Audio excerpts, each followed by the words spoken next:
ሰላም ወደ ተመልካቾቻችን እንኳን ወደ አምስቱ ችንካሮች ዩቲዩብ ቻናል ወደና መጣችሁ። ቻናላችንን ሰብስክራይብ፣ ሼር እያደረጋችሁ ለወዳጅ ዘመዶቻችሁ እንዲደርስልን በአክብሮት እንጠይቃለን። ዛሬ የምንወያይበት ርዕስ ሶሻል ሚዲያ ክርስትና በሚል ይሆናል። አራቱ ዋና ዋና ነጥቦችን እናነሳለን። የምናሳያቸው የክርስትና እውነተኛ ማንነታችንን ራሳችንን የምንፈትሽበት አራቱ ዋና ዋና ነጥቦችን እናነሳለን። አንደኛውና ዋነኛው የላይክ መንፈሳዊነት የመጀመሪያ ትዝብታችን ጥቅሶችን የምናጋራቸው ሰዎች ለማስተማር ሳይሆን ስንት ላይክ አገኘ፣ ስንት ፖስት ያንን ነገር ስንት ላይክ አገኘ፣ ስንት ሼር አገኘ፣ ስንት ሰብስክራይብ አገኘ ብለን ነው። ያ ነገር ግን መንፈሳዊነት የሚለካበት መንገድ መሆን የለበትም ብዬ ነው የማምነው። ሰዎች ግን ያን ነገር መለኪያ ሲያደርጉት አያለው። እኔ እንደሚመስለኝ እንደኔ አመለካከት ከፈጣሪ ጋር ለመገናኘት በስክሪን ላይ አይደለም። ስክሪን ላይ መተን ከፈጣሪ ጋር እንገናኝ። ኦፍኮርስ ህይወታችንን ልናሳይ እንችላለን። አንዳንድ ሰዎች በእኛ ሊማሩብን ይችላሉ፣ ምናልባት እዛ ጋር ጥሩ ነገር ስናረግ ከታየን። ነገር ግን በዛ ስክሪን ተደብቀን እኛ መንፈሳዊ ነን ማለት አንችልም። ምክንያቱም ከዛ ጀርባ በጣም መጥፎ ነገሮች ስለሚሰሩ ማለት ነው። የላይክ መንፈሳዊነት የሚለው ነገር በጣም እውነት እየገረመኝ ነው፣ እያየሁት ነው። በጣም ብዙ ነገሮች ሰዎች እናንተም ታዩታላችሁ ብዬ ተስፋ አደርጋለሁ፣ ትታዘቡታላችሁ። ምክንያቱም ሰዎች ለላይክ እንጂ ለማንኛውም ህይወታቸው ኖርማል ናቸው። እኔ ሁሉንም ሰው እያልኩኝ አይደለም፣ ሁሉም ሰው አይደለም፣ ግን አንዳንድ የምንታዘባቸው ነገሮች አሉ። ምክንያቱም በዓለማዊም በመንፈሳዊም ከሁለቱም አይቅርብም።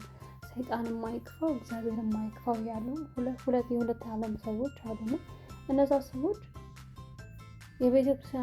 የቤተክርስቲያኑን ክብር ዝቅ በሚያደርግ ደረጃ ለእነሱ ይመስላቸዋል ከፍ ያደርጓት፣ ግን አይደለም። ምክንያቱም ስርዓቱ አይደለም። ስርዓቷ መከበር አለበት። ስርዓቷን ግን አያከብሯትም። ሄደው ገዳም ላይ ፎቶ ተነስተው ገዳም ሄጃለሁ እዩ፣ ከዛ ላይክ ያገኛሉ። የላይክ ጥማት ነው ብዬ ነው የማስበው። የትም ቦታ ሲሄዱ ፎቶ ነው የሚቀድመው። በቅርቡ የታዘብኩት እንኳን እኛ በስደት ዓለም ነው የምኖረው እንደምታውቁት። እዛ ስኖር ለበዓል እንሄዳለን እና ፋሲካ ልናከብር ሄድን። እያስተማሩን አባቶች ወይ ደግሞ እንትን እየተባለ ስልክ ነው የሚቀረጸው። ቆም ብሎ ማንም የሚያዳምጥ የለም። ይሄ የትኛውም ቦታ ላይ ነው።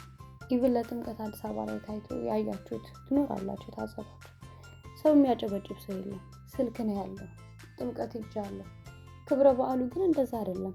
እና ያን ነገር ሳስበው የላይክ ጥማታችን የሰብስክራይብ ወይም ደግሞ ይሄ የሪፖስት ስንት ላይክ አገኘው፣ ስንት ሰው አየኝ፣ በማን ዘንድ ታዋቂ ሆኛለሁ የሚለው ነገር የሸወደን ይመስለኛል። እና ደግሞ የኮሜንት ስር ጦርነት አንድ ሰው ሃይማኖቱን ያስከበረ በሚመስለው ደረጃ ኮሜንት ስር ሄዶ መሰዳደር ጥልቅ ትዝብት ነው። ምክንያቱም ኮሜንት ስር ሄዳችሁ አይታችሁ ከሆነ እናንተ ወዳጆቼ አንዳንድ የማይገባ ቦታ ላይ እንደ አንድ ኦርቶዶክስ የምናከብራቸው የምንወዳቸው ከፈጣሪ ጋር የሚያገናኙን ስዕል አድኖች የኛ ናቸው እነዛ ነገሮች እና በማይመለከታቸው የሃይማኖት ስር ወስደው ስዕል አድኖን ፖስት ያደርጉታል፣ ይለጥፉታል። ሁለተኛ ነገር የማይመለከተውን እዛ ጋር ሄዶ አንድ ሰው ስለ ሌላ እምነት እየሰበከ እኮ ነው፣ ግን እዛ ስር ሄዶ ስለ እግዚአብሔር ምናምን የሆነ ነገር ይጽፋል። በዛ ላይ እርስ በራሳቸው ይሰዳደባሉ። አምላክህ እንዲሆን አምላክህ እንዲሆን እየተባባሉ ነው። ያ ነገር ፈጣሪያችንን ከማሰደብ ውጭ ምንድነው ጥቅሙ ነው? የኮሜንት ስር ጦርነታችን ምንድነው? እሱ ፈጣሪያችንን ያተረፍን ይመስለናል። አምላካችን ሃይማኖት የሰበክን ይመስለናል፣ ግን አይደለም። እርስ በራሳችን እየተከራከርን እየተሰዳደብን ክርስትናችንን ዝቅ እያደረግን ነው። እና ክርስትና በክርክር የሚገለጽ አይደለም፣ የሚገለጽ ህይወት አይደለም። ክርስትና በዝምታ ጸጥ ባለ ሁኔታ በኑሮ የሚገለጽ ነው። አንድ ክርስቲያን ዝም ብሎ እስኪ ለብሶ አንዳንዴ እስኪ አባቶቻችን እናያቸው። ክርስትናን ከነሱ አንማርም? የገዳሙ አባቶች ምንም ቃል ሳያወጡ ከነሱ አንማርም? እነሱ ምንም ቃላትን አያወጡ፣ ግን ስናያቸው ክርስትና ይገባናል። ሌላው ሰውም ሌላው አማኝ ያልሆነ ዜጋ እንትን ራሱ የነዛን አባቶች ሲያይ ክርስትና ማለት ይሄ ነው እንዴ ይላሉና እኛ ግን ኮሜንት ስር ሄደን እርስ በራሳችን እንሰዳደባለን፣ እርስ በራሳችን የሆነ ነገር እንባባላለን። ከዛ ግን ፈጣሪን ያከበርነው መስሎ ፈጣሪያችንን እያዋረድን ነውና ያ ነገር ቢቀር የእውነት ይሄ በጣም የሚገርም ትዝብት ነው። እኔ የታዘብኩት ነው፣ እናንተ ታዝባችሁት ይሆናል ብዬ አስባለሁ። አንዳንዴ ደግሞ ዘፈን ስር ሄዶ የፈጣሪን ስም መጻፍ ምን ይሉታል? ዘፈን ለሰይጣን ነው የሚሰዋው። እንደዛ ብዬ ነው የማስበው፣ እኔ አመለካከት ነውም ደግሞ ምክንያቱም ዘፋኝ መንግስተ ሰማያትን አይወርስም በሚለው ሰው ያ ነገር እያለ እነዛ ሰዎች እዛ ስር ሄደው የፈጣሪን ስም መጻፋቸው ፈጣሪን እንዲያውቁት ነው፣ በዛ ስር እንዲያነቡት ነው ዘፈኑን እየሰሙ። እኔ ይሄ ነገር በጣም ግራ የገባኝ ነገር ነው። ይሄን ነገር በጣም ብናስቀረው ብንቀይረው ብዬ የማስበው ነገር ነው። እኛ ደግሞ የመረጃ ብክለት ማለት እኛ ሰዎች የምንሰማቸውን ነገሮች የመረጃ ብክለት ማለት እኛ ሰዎች የምንሰማቸውን ነገሮች መርጠን አይደለም እየሰማን ያለ ነው። በአሁኑ ሰዓት በዚህ ዲጂታል ዓለም የሚሰማውንም የማንሰማውንም ሁሉንም አንድ ላይ እያግበሰበስን ያለ ነው እና እሱ ደግሞ ለአእምሯችን ጤንነት የለውም። ጤንነት አይሰማውም። ስክሮል ስናደርግ እንውላለን።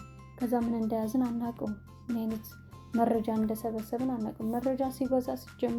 መረጃ ሲበዛ ይጨንቃል። መርጠን ካልሰማን ለራሳችን የሚሆነውን ነገር ካላየን ያ ነገር አእምሯችን እንዲጎዳ ያደርገዋል። በስትክክል ማሰብ አንችልም። ወይኔ ምን ነበር ቅድም ያሰብኩት ሁላ እንላለን። ይሄ እኔም ጋር ያጋጠመኝ ነው። እኔም ያው ሰው ነኝ እንግዲህ ፍጹም አይደለሁም እና በራሴ ራሱ የታዘብኩት ነው። ምክንያቱም እነዛን መረጃዎች አየው ብዙ ሰዓት ያለው ምናምን ነገር ነው።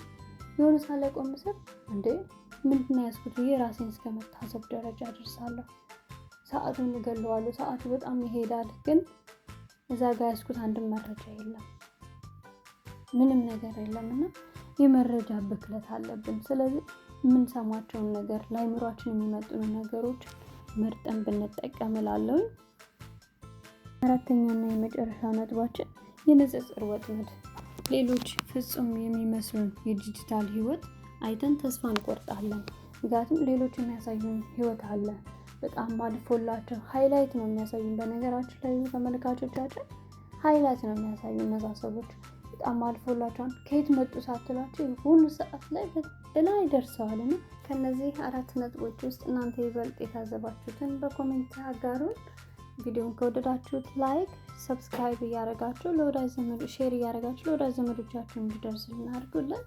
ሰላም ቆዩን። እናመሰግናለን።